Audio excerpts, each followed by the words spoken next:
try and convert that. Sometimes we think it's a good idea, that has commercial potential, but converting an idea to commercial state is very difficult.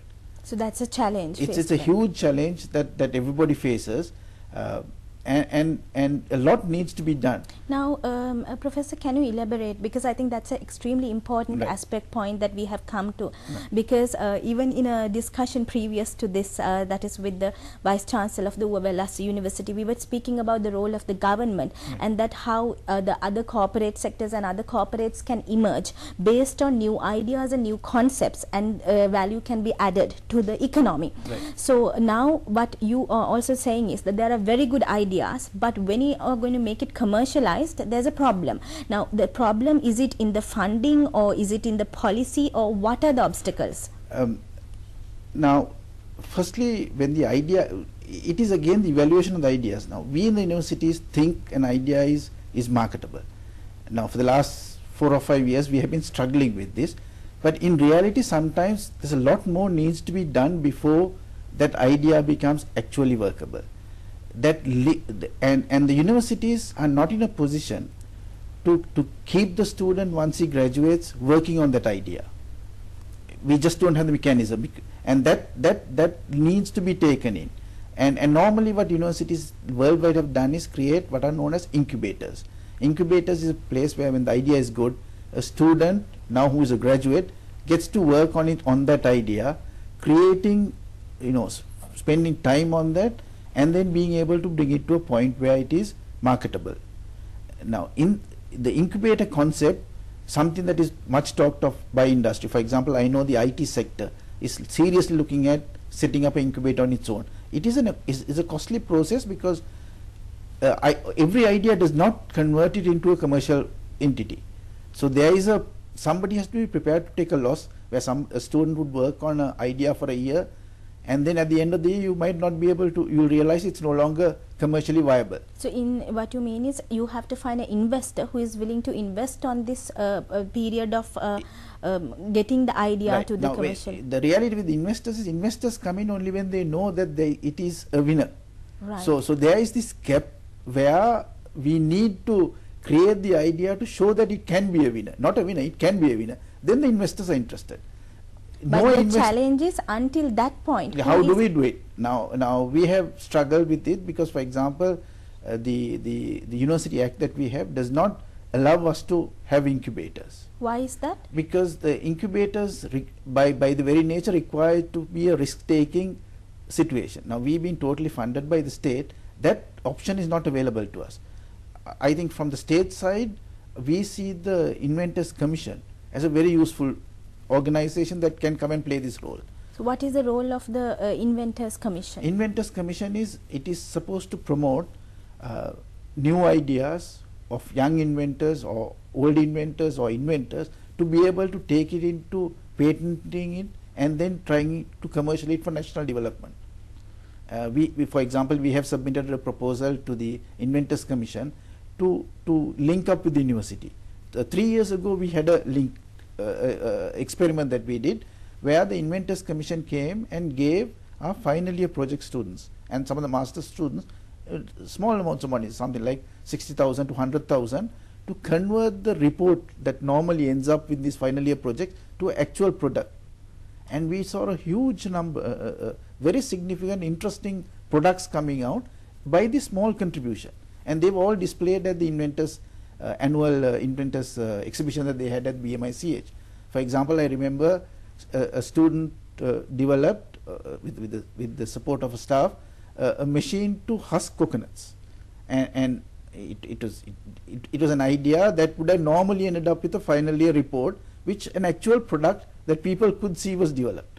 So things like that can happen with that link, and we saw that to be a very useful thing, where the Inventors Commission gives the university some funding, and they have the ownership of the they have part of the ownership of the development. This happened 3 years back. 3 years back. So what was the reason? Is it still continuing?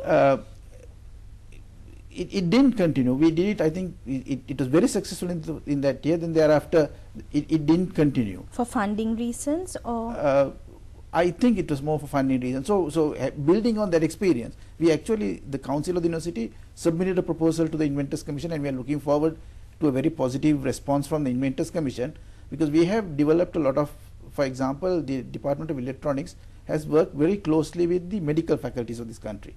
We have some very eminent researchers in medicine, like Professor Janaka De Silva, Professor Kemal Dean, working with graduates from the university, developing gadgets, I would call it gadgets, that are very useful to them, very simple ideas for tropical medicine, which is not freely available. I know there are 2 or 3 products that are now being tested out in a clinical stage, which we think can be taken to a commercial.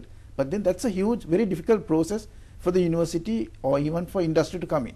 So we need to develop something so that we can actually take the intellectual developments that are coming in the university to the market. Now, Professor, I think so there is a problem when it comes to policy as well, because if the under the University Grants Commission, if there's no space for the universities to start an incubator, that sort of system, then they are also not allowing this sort of innovations to come. No, it is not the UGC. It is the whole Universities Act, because the Universities Act we have is 1978, I think. So that is exactly what I'm saying. When that was set up, I don't think they foresaw a situation where the universities becoming the modern universities. In 78, universities were very much a teaching university, doing a bit of research. But today the university, with the development of the information technology, has gone a long way, and we need to change. And there's no doubt about it. We all accept that. The UGC accepts it, the universities accept it. So there is a need to change to take the full benefits of the knowledge society. So, like as University of Moratuwa, who has a lot of built capacity and ideas, do you also take the initiative as a body to influence such policies? Certainly. We highlight new ways of doing it. Sometimes we invent ways of doing it. When we find difficulties, we come through solutions which help us to do that. And I guess the proposal to the Inventors Commission is also trying to be creative in the framework. Right. Because for example, we set up, there was a ADB funded project called the Science and Technology Personnel Development Project. Through that we set up what we call the University Industry Interaction Cell. It was focused towards university industry interaction to promote, and when we used to call it the internal arm of the university for industry interaction. Now we found that even with that we couldn't do all we wanted. So the staff of the university got together and they created a association which became a company, and we have a company set up by the staff of the university, not by the university, by the staff of the university, that promotes university industry linkages. So it can take a little bit more risk that the internal arm can't take. So this is staff of the University of Moratuwa only? Only.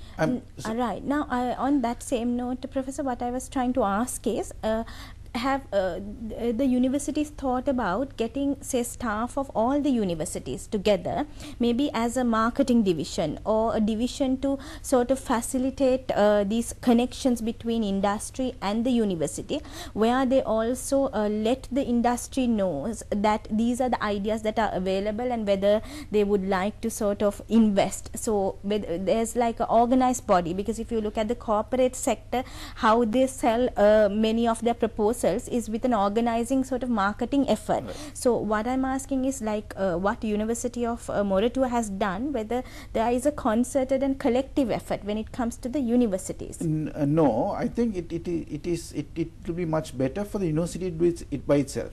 When we try to do a lot of things together, the natural bureaucracy comes in sometimes, and also the focus becomes too wide. Now, for example, the focus of the University of Moratuwa is in one area, whereas if you take University of Peradeniya, it has a very strong medical faculty, it has a very strong engineering faculty, it has a very strong agriculture faculty, and their focus would be different. So it is not, I don't think it's practical to say all the universities can come together. The administration is different. So there's strength in the numbers, or when it's a collective body, that the whole effort is more, or synergies are more. But the UGC is taking our model of the University Industry Interaction Cell. It has been promoting all universities to have that. And I know a lot of universities, for example, University of Colombo has started a very successful interaction cell. The Vice Chancellor has been a strong promoter of that. Right. So, Professor, what are the ideas that took off like that? Like if you talk from the experience of the university